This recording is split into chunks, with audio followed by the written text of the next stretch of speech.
राष्ट्रीय अर्थव्यवस्था की जीवन रेखा से संबंधित जितने भी क्वेश्चंस बनते हैं आइए उसको देख लेते हैं। पहला क्वेश्चन देखते हैं इसमें, भारत में सबसे बड़ा बंदरगाह कौन सा है। और दूसरा क्वेश्चन क्या बनता है, भारत में प्रमुख समुद्री बंदरगाहों का वर्णन करें। ये दूसरा क्वेश्चन बनता है। यह एग्ज़ाम में बोर्ड परीक्षाओं में ये पूछे जा चुके हैं। तो अगला क्वेश्चन देख लेते हैं, भारत में संचार के साधनों का वर्णन करें। यह भी पूछा जा चुका है बोर्ड परीक्षाओं में। तो अगला क्वेश्चन देख लेते हैं चौथा, पाइपलाइनों की उपयोगिता का विश्लेषण करें। यह भी क्वेश्चन पूछा जा चुका है 2023 में बोर्ड परीक्षाओं में। तो अगला क्वेश्चन देखते हैं, में विभिन्न प्रकार की सड़कों का वर्णन करें। पहली हेडिंग पड़ेगी स्वर्णिम चतुर्भुज, दूसरी हेडिंग पड़ेगी राष्ट्रीय राजमार्ग, तीसरी हेडिंग पड़ेगी राज्य मार्ग।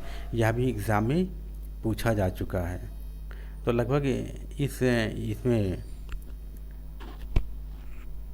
राष्ट्रीय अर्थव्यवस्था की जीवन रेखा पाठ से जो है इसमें लगभग 3-4 क्वेश्चन जो हैं बोर्ड परीक्षाओं में पूछे जा चुके हैं। वो कौन कौन से हैं देख लेते हैं एक बार फिर से।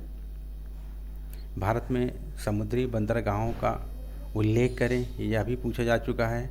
और संचार के साधनों, यह भी एग्ज़ाम में पूछा जा चुका है। और अग्रिम भविष्य में अग्रिम परीक्षाओं में भी ये क्वेश्चन पूछे जा सकते हैं। तो अगला देखते हैं, 2023 में जो है ये क्वेश्चन पूछा गया था आपका। और अगला क्वेश्चन देख लेते हैं, यह भी एग्ज़ाम में पूछा जा चुका है, भारत में विभिन्न प्रकार की सड़कों का वर्णन करें। तो इसमें 3 हेडिंग पड़ेगी। अगर इस प्रकार से हेडिंग डाल करके अगर इसका वर्णन करते हैं तो काफ़ी अच्छा नंबर मिलने की संभावनाएं ज़्यादा हैं। तो इसका उत्तर देख लेते हैं आगे। जितने भी क्वेश्चंस हैं सारे के उत्तर हम देख लेते हैं। राष्ट्रीय अर्थव्यवस्था की जीवन रेखा, इससे भी काफ़ी बार क्वेश्चन एग्जाम में पूछे जा चुके हैं। तो ये डायग्राम है इसका परिवहन के साधन। तो स्थलीय मार्ग, जलीय मार्ग और वायु मार्ग, ये परिवहन के साधन 3 हैं। स्थलीय मार्ग हैं, जलीय मार्ग हैं और वायु मार्ग हैं। तो स्थलीय मार्ग में क्या क्या आते हैं? स्थलीय मार्ग में सड़क परिवहन होता है, रेल परिवहन होता है, पाइपलाइन होती है। तो जलीय मार्ग में क्या आता है? अंतर्राष्ट्रीय जल परिवहन और समुद्री जल परिवहन। तो वायु में क्या आता है? घरेलू विमान सेवा और अंतर्राष्ट्रीय विमान सेवा आते हैं। तो इसके कुछ क्वेश्चन आंसर हैं जो देख लेते हैं, विगत वर्षों में जो आए हुए क्वेश्चंस हैं या भविष्य में भी आ सकते हैं। तो इसको देख लेते हैं इसको। भारत का सबसे बड़ा पत्तन कौन सा है? तो ये भारत का सबसे बड़ा पत्तन जो है मुंबई है, मुंबई पत्तन है, मुंबई बंदरगाह। 1/4 से भी अधिक व्यापार इससे होता है। भारत में 1/4% से भी अधिक व्यापार जो है भारत में होता है। तो सड़क परिवहन के निम्नलिखित गुण बताएं। सड़क परिवहन के निम्नलिखित गुण बताएं, ये प्रश्न है आपका। उत्तर देख लेते हैं। सड़क परिवहन के निम्नलिखित गुण हैं, इस प्रकार हैं। पहला देखते हैं, सड़क मार्ग का निर्माण रेल मार्गों की अपेक्षा सस्ता पड़ता है तथा इनमें रख रखाव पर व्यय कम होता है। तो दूसरा पॉइंट देख लेते हैं, सड़कों का निर्माण पर्वतीय, पठारीय, मैदानी भागों आदि किसी भी प्रकार की भूमि पर किया जा सकता है। तो अगला क्वेश्चन देख लेते हैं, भारत में प्रमुख समुद्री पत्तनों का वर्णन करें। तो देश में 12 या 13 बड़े पत्तन हैं और 181 छोटे पत्तन या बंदरगाह हैं। बंदरगाह 96% विदेशी व्यापार का संचालन करते हैं। सबसे ज़्यादा व्यापार जो है समुद्री पत्तन से होता है। तो एक एक करके देख लेते हैं हेडिंग। कांडला बंदरगाह, जो कि एग्ज़ाम में बहुत पूछा जाता है, ये बंदरगाह मानचित्र में भी आता है भरने के लिए। तो देख लेते हैं कांडला बंदरगाह। गुजरात कक्ष के विकसित किया गया। यह बंदरगाह जो है गुजरात के कक्ष में विकसित किया गया। यह एक ज्वारीय बंदरगाह है। कांडला बंदरगाह कैसा बंदरगाह है? ज्वारीय बंदरगाह है।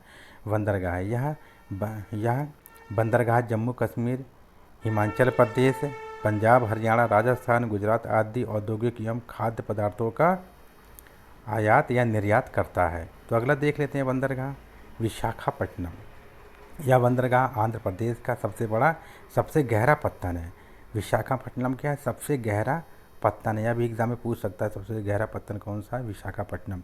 और ज्वारी पत्तन कौन सा है? कांडला, जो गुजरात में है। तो ये पूछ सकता है एग्ज़ाम में। सबसे गहरा पत्तन है। इस पत्तन में लौह अयस्क का निर्यात किया जाता है। तो अगला देख लेते हैं, पारादीप बंदरगाह। यह पत्तन उड़ीसा राज्य में स्थित है। इस पत्तन में लौह अयस्क तथा अन्य वस्तुओं का आयात या निर्यात किया जाता है। तो अगला क्वेश्चन देख लेते हैं, अगला बंदरगाह देख लेते हैं तूतीकोरियम। तूतीकोरियम बंदरगाह यह तमिलनाडु राज्य में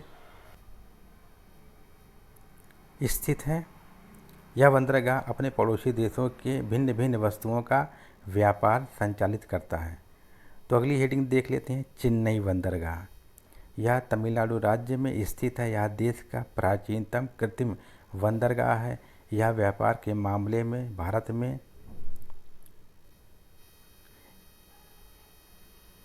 चेन्नई का दूसरा सबसे बड़ा बंदरगाह है। यह चेन्नई का दूसरा सबसे बड़ा बंदरगाह है। तो अगला देख लेते हैं छठवां मुंबई बंदरगाह। यह महाराष्ट्र राज्य में स्थित है।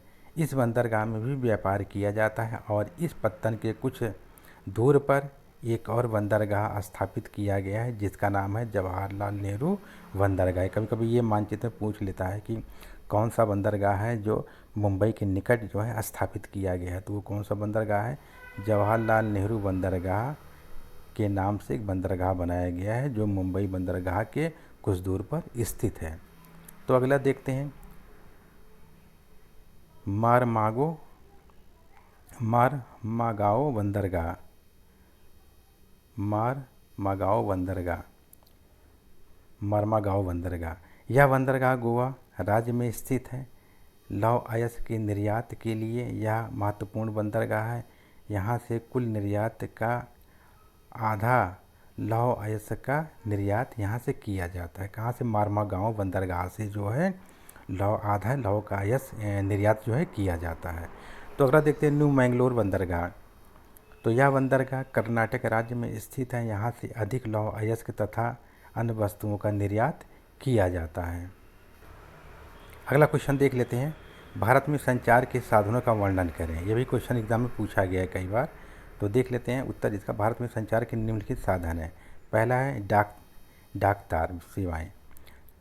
भारत के सभी नगरों में, गाँव में संचार की सुविधाएं उपलब्ध करवाना अत्यंत कठिन कार्य है। भारत का डाक विभाग डाक या तार द्वारा संदेश भेजने का सुविधाओं को उपलब्ध कराता है। दूर संचार भी शीघ्र संदेश भेजने का कार्य करता है। वर्तमान में देश में 200 नगरों में सुविधाओं उपलब्ध हैं। सन 1986 में विदेश संचार निगम की स्थापना की गई जो अंतर्राष्ट्रीय संचार सेवा का कार्य करती है। तो अगला देखते हैं मुद्रण व्यवस्था। समाचार पत्र एवं अन्य पत्रिकाएं एवं मासिक पत्रिकाएं प्रकाशित की जाती हैं। यह देश की जनता, सरकार, व्यापारिक व उद्योग के बीच विचारों एवं संदेशों का आदान प्रदान के प्रभावी माध्यम है। समाचार पत्र लगभग 100 भाषाओं तथा वॉल्यूम में प्रकाशित किए जाते हैं। तो अगला क्वेश्चन देख लेते हैं। यह क्वेश्चन एग्ज़ाम में 2023 में पूछा गया था। पाइपलाइनों की उपयोगिता पर विश्लेषण लिखें। ये क्वेश्चन है, उत्तर देख लेते हैं इसका, जो कि 2023 में ये पूछा गया था। यह परिवहन का नवीन साधन है। पहले इसका उपयोग उद्योगों में पानी पहुंचाने में किया जाता था। वर्तमान में इसका उपयोग कच्चा तेल, पेट्रोल, प्राकृतिक गैस पहुंचाने में किया जाता है। तो दूसरा, ये पहला पॉइंट देख लेते हैं इसमें। गैस पाइपलाइन गुजरात से हजीरा तथा उत्तर प्रदेश में जगदीशपुर में मिलती है। तो अगला देखते हैं पॉइंट, गुजरात में मथुरा, दिल्ली व सोनीपत के रास्ते पंजाब में जालंधर तक पहुंच जाती है। तो अगला देखते हैं पॉइंट तीसरा, असम गुवाहाटी इलाहाबाद के रास्ते कानपुर तक जाती है।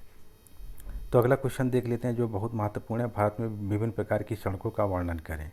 तो इसमें दे देगा स्वर्णिम चतुर्भुज और दूसरा देगा राष्ट्रीय राजमार्ग, तो एक दे देगा राजमार्ग। ये 3 प्रकार के ये क्वेश्चन बनते हैं इससे। तो एक एक करके देख लेते हैं। स्वर्णिम चतुर्भुज, यह मार्ग मुंबई, चेन्नई, कोलकाता, दिल्ली को मिलाने का कार्य करती है। इसकी लंबाई 5846 किलोमीटर है। तो गलियारा देख लेते हैं एक एक करके। गलियारा उत्तर दक्षिण गलियारा कहाँ से कहाँ गया है। तो यह राजमार्ग श्रीनगर से कन्याकुमारी को मिलाती है। और ये दूसरा देखते हैं, पूर्वी से पश्चिम गलियारा किसको किसको जोड़ती है। यह राजमार्ग गुजरात के पोरबंदर से असम से सिलचर को मिलाने का कार्य करती है। तो राष्ट्रीय राजमार्ग देख लेते हैं। राष्ट्रीय राजमार्ग, तो यह राजमार्ग विभिन्न राज्यों को जोड़ने का कार्य करती है तथा देश की सीमाओं को मिलाती है। इस सड़कों की देखरेख का कार्य केंद्र सरकार की जिम्मेदारी होती है। देश के कुल यातायात का लगभग 40% से अधिक यातायात इन्हीं राजमार्गों से होता है। तो अगला पॉइंट देखते हैं, राजमार्ग है। अगला पॉइंट है राजमार्ग। यह राज्य के प्रमुख नगरों तथा जिलों को जोड़ने का कार्य करती है।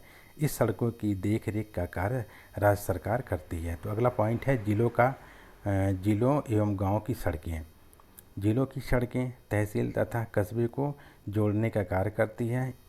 इसका निर्माण जिला प्रशासन की देखरेख में ग्राम पंचायत के द्वारा किया जाता है।